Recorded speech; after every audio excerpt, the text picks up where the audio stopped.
Bon bah bienvenue, merci d'avoir accepté de venir parler. Et on accueille aujourd'hui Ombline. Et Grégoire. Voilà. Et aujourd'hui on va parler des choix, de faire des choix et de la liberté dans les choix. Et pour introduire un petit peu, on se disait que c'était une bonne idée de revenir sur les 4 piliers du discernement qu'on retrouve souvent quand on fait des sessions avec la communauté du chemin neuf, inspirée par Saint Ignace de Loyola. Saint Ignace, quand il parle de faire des choix, il parle de cette période du discernement avant de poser son choix, une période qui est presque aussi importante que le choix lui-même à la fin. Du coup, souvent dans la communauté, on parle des 4 piliers de la chaise, des 4 piliers du discernement. Et donc dans ces 4 piliers, il y a le désir profond, cette motion qui nous traverse, cette conviction profonde. Après, il y a la parole de Dieu. Il y a les événements aussi, donc comment les événements vont nous guider, vont orienter notre choix. Et enfin, la parole des autres. Et souvent, c'est celle à laquelle peut-être on pense le plus en règle générale, celle qui peut avoir tendance à... Enfin, en tout cas, le regard des autres, par exemple, qui peut avoir tendance à nous restreindre ou à nous limiter. Est-ce que vous, là, dans votre vie, en ce moment, vous avez eu à faire des choix ? Je pense que Grégoire, oui. Plus ou moins important. Ouais. Que tu peux contextualiser. Oui. Si tu veux. Eh ben, moi, je me marie bientôt. Je sais pas, est-ce que c'était ça ? Ouais, c'était ça. C'était ça. Tu as choisi de venir ici, c'est ça, c'est vrai. C'est vrai. C'est pour ça que vous m'avez invité maintenant, là, tout de suite. Oui, non, je me marie bientôt, donc gros sujet. Tout le monde a l'impression que les mariages, c'est très compliqué. Et c'est vrai, c'est très compliqué. Moi, j'essaye de prendre ça le plus calmement possible. Mais surtout, j'essaie de faire en sorte que ce soit pas des choix trop compliqués à prendre et de pas y passer trop de temps aussi, parce que la question du timing, elle est importante. Et donc, typiquement, avec ma fiancée, du coup, on essaye de prendre des choix assez vite, en fait, de ne pas prendre trop de temps pour les poser, de prendre le pour et le contre, les arguments, mais de trancher assez vite. Comme ça, c'est fait. Et vraiment, moi, ça m'aide de choisir assez vite. Et quand tu as pris cette décision, parce que du coup, j'imagine que tu es fiancée maintenant. Ouais. Quand tu as pris cette décision, est-ce que tu t'es pas senti beaucoup plus libre, justement parce que j'ai l'impression que quand on pose nos choix, parfois, on a l'impression que plus on a de choix, plus on est libre. Alors que parfois, justement, si on choisit vraiment quelque chose et qu'on s'y investit à fond, et qu'on arrive justement à renoncer à tous les autres, et ben en fait j'ai l'impression que c'est là qu'on gagne d'autant plus. Tu veux dire le choix de se marier il y a plusieurs mois, plusieurs années. Oui, non mais carrément, oui, ça me parle parce que moi surtout au début j'étais un peu celui qui freine, enfin celui qui prend son temps. Et ma fiancée était plus en mode on se marie entre guillemets le plus vite possible, ce qui est beau, enfin ce qui est une vraie envie. Et puis moi j'avais envie, mais c'était pas encore l'étape du mariage, quoi. Je devais encore attendre, process un petit peu. Et après dire ok c'est bon, on y va. Mais du coup le choix du mariage ça a été une étape, enfin une fois que ça a été choisi, après c'est bon, en choisissant le mariage on choisit pas juste les avantages, les moments agréables et tout, on choisit toute l'orga, vraiment tous les problèmes et tout. Mais encore une fois je me plains à aucun moment parce que c'est trop une joie et vraiment c'est un choix quoi, encore une fois. Et toi Ombline? Moi il y a eu un choix beaucoup plus personnel ces derniers mois où en fait je sentais que niveau moral avec la situation actuelle etc ça allait pas trop et puis je sentais en fait que j'étais surtout prise par plein de peurs qui étaient là depuis super longtemps et que je me suis construite avec etc et en fait je sentais que là cette année en particulier tout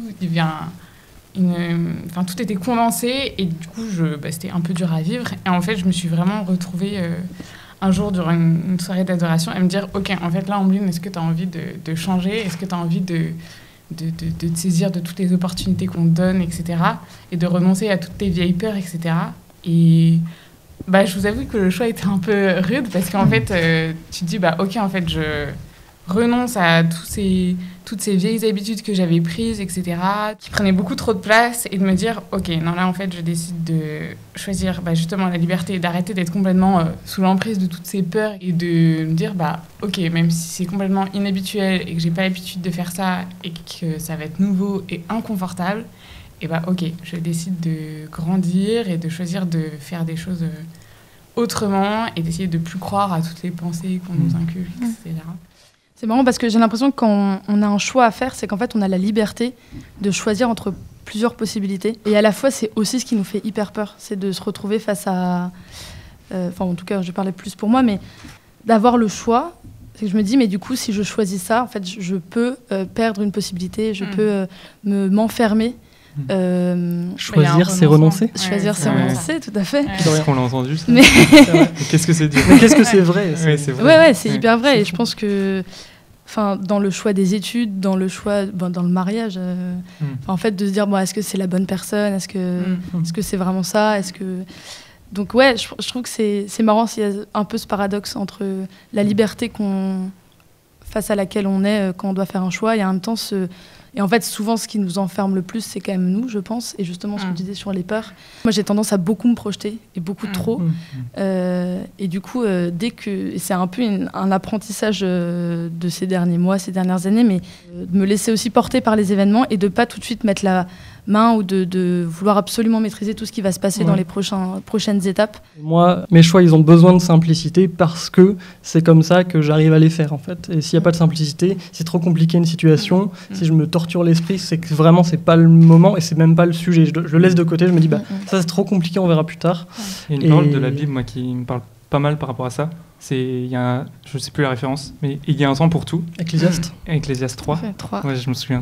Je crois. Mais cette parole, je crois qu'elle est très vraie dans nos choix aussi, quoi, de dire, en fait, des fois, il y a le temps, c'est pas fait pour être choisi maintenant, ce choix-là. Ouais. Et qu'il y a un temps de maturation, de réflexion. En fait, j'étais en Erasmus en début d'année en Irlande, et j'ai dû rentrer après chez mes parents qui habitent en Espagne.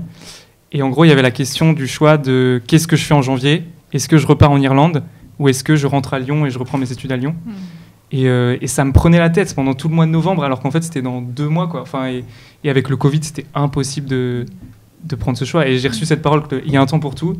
Et en fait, le temps qui était le bon à ce moment-là, c'était de profiter d'être avec mes parents, de profiter du cadre et pas de penser 2 mois, 3 mois en avance, alors qu'en fait, la situation ne le permettait pas.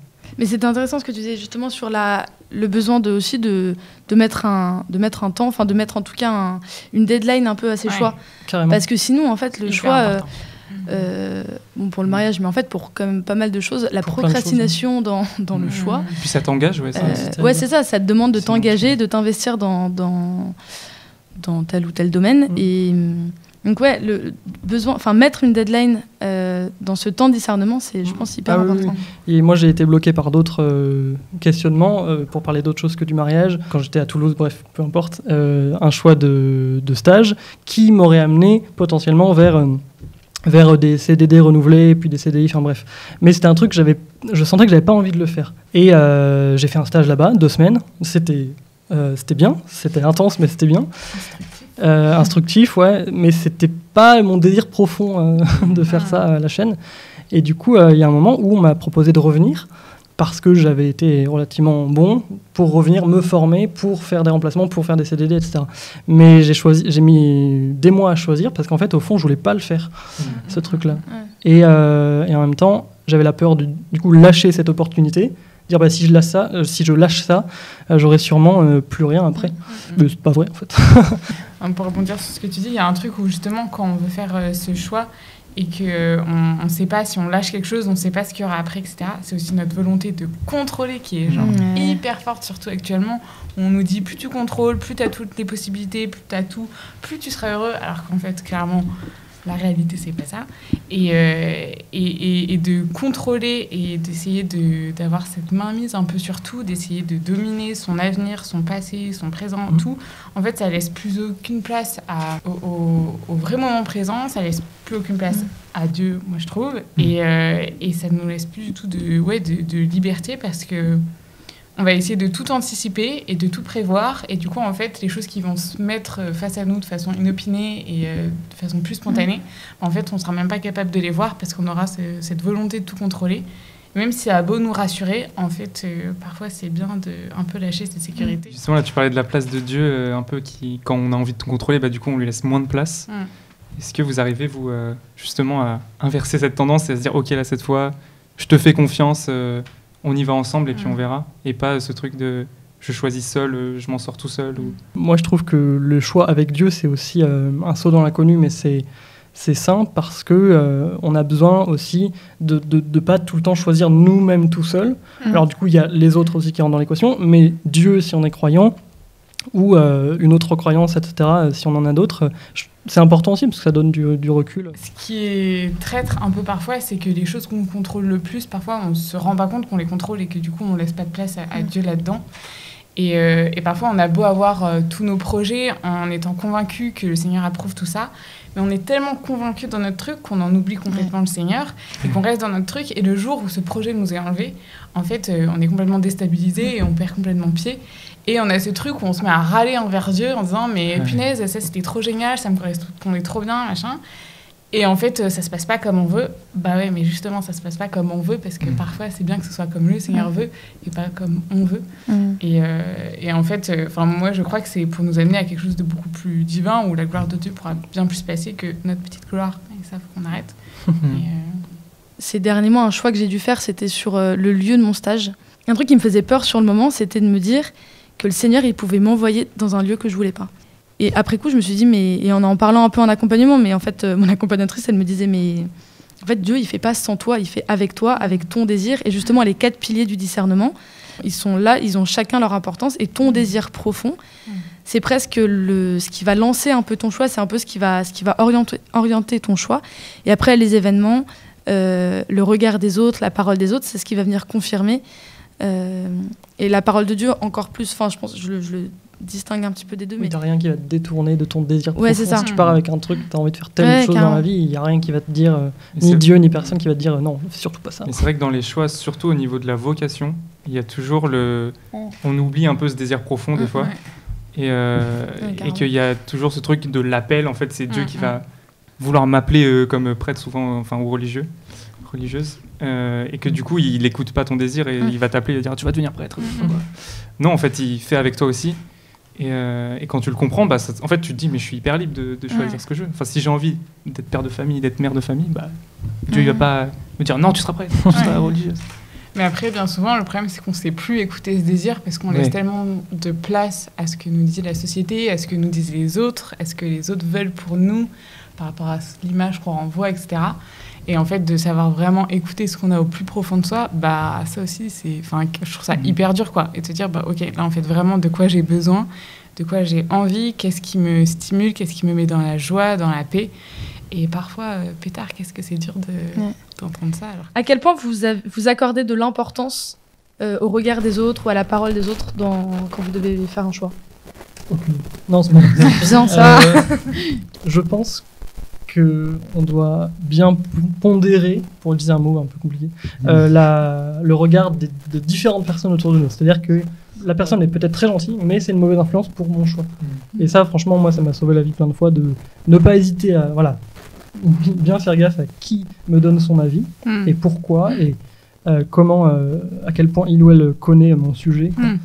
Et ça, c'est super important. Je trouve ce qui est dur dans le regard des autres, c'est que on lui donne tellement d'importance au regard des autres, alors que c'est notre regard qui compte quand même beaucoup et le regard du Seigneur. Mais ça nous emprisonne complètement et ça nous fait complètement oublier ce que nous, on désire profondément, ce dont on a envie. Et le truc, c'est qu'il y a vraiment des moments où on a tellement appris à vivre comme ça, notamment quand on est dans des groupes. Et en fait, d'arriver à se décrocher de ce regard des autres, mais qu'est-ce que c'est dur, quoi, parce qu'il y a un truc aussi où ça nous rassure, où c'est plus simple quand c'est l'autre qui décide pour nous, où c'est plus simple quand c'est lui qui fait les choix, parce que c'est lui qui mène tout le monde. Et en fait, quand on se dit, ok, non mais là, il faut que je m'écarte de ça parce que c'est pas bon pour moi ou parce que je sens que j'en perds toute ma liberté, et là, on se débrouille. Et puis surtout, le jour où justement ce groupe est enlevé et on se retrouve un peu plus seul, ça va être vite déstabilisant de dire, ok, en fait là, qu'est-ce que je fais, qu'est-ce que j'ai envie de faire, et son propre avis compte là dans ces cas-là. Ouais. Moi j'ai une amie qui m'en parlait, mais je pense que ça nous arrive un peu tous. Quand par exemple j'ai une amie qui me parlait de trucs avec sa coloc où ça s'est mal passé, et en fait au lieu d'en parler avec sa coloc, elle en a parlé à plein de personnes autour.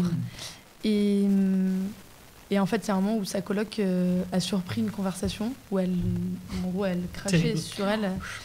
En fait elle me disait mais en parlant un peu partout, ça me confirmait que j'avais raison, que ce qu'elle avait fait c'était abusé, que c'était pas bien, qu'en fait j'avais tous les droits d'être énervée. Et je trouvais ça intéressant parce que du coup, l'avis des autres, il peut aussi nous conforter dans une idée qui est pas forcément bonne. Donc c'est ça, aller voir aussi les bonnes personnes, ou en tout cas... au moins les concerner. Puis quand tu partages un choix, enfin une situation comme ça à tes amis, tu mets vachement déjà un avis. Tu le racontes toi-même. Ouais, tu le racontes de ta manière. Oui. Et il y a plusieurs fois où il y avait des personnes qui me racontaient des choses, mais du coup, tu n'as que cet avis-là, cette version-là. Donc après, pour les aiguiller, tu dis ouais, carrément, c'est un connard, vas-y. Et je pense que c'est important aussi, nous, en tant qu'amis, des fois, de pas forcément aussi se jeter aussi dans cette tentation de vouloir conseiller à tout prix la personne.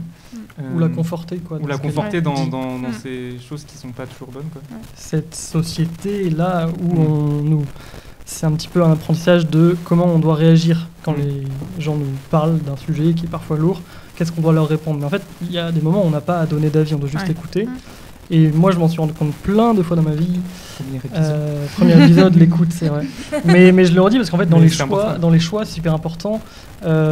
Quelqu'un qui, moi, m'a juste écouté vraiment pendant 1 heure parler d'un choix très dur, en fait, il m'a pas donné son avis. Mais au fond, il m'a quand même aidé à discerner, à savoir qu'est-ce qui était mieux pour moi, juste parce que j'en ai parlé et que la personne m'a écouté. En fait, rien que ça aide. Dans l'accompagnement spirituel aussi, c'est souvent, en parlant, en fait, tu fais toi-même ton choix, tu construis un peu ton choix. L'accompagnateur, il va pas choisir à ta place, il va pas t'imposer quelque chose, mais en fait, en exprimant déjà toi ce que tu vis, ce que tu ressens, en te posant, mais toi, concrètement, là, qu'est-ce que tu as envie, qu'est-ce que tu ressens, en fait, ça t'aide à te construire ton propre choix. Donc, merci beaucoup d'avoir merci à vous. Merci à vous d'avoir parlé pour votre bel accueil. Merci beaucoup.